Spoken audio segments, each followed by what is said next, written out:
News Andhra.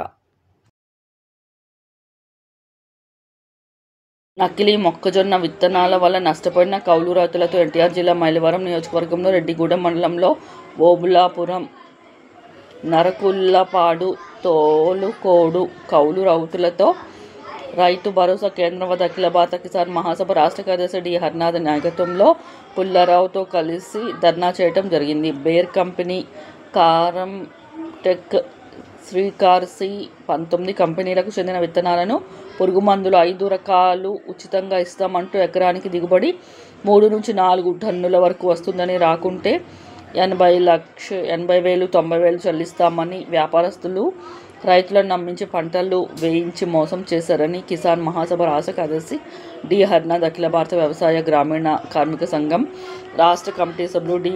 Pullarao విమర్శించారు. బ్రోకర్ల మాటలు నమ్మి రైతాంగం ఎకరానికి కౌలు 15,000 నుంచి 20,000 చెల్లించి కుటుంబం అంతా కష్టపడి పంట చేతికొచ్చేసరికి దిగుబడి రాక తీవ్రంగా నష్టపోయిన వైనం వెలుగులోకి వచ్చిందని తెలిపారు. ఓబుళాపురం, తోలుకోలు, నరకుళ్ళపాడు గ్రామాల రైతులకు ఎకరానికి కనీసం దిగుబడి 1 టన్ను కూడా రాని పరిస్థితి ఎదురైందని హరినాథ్ తెలిపారు.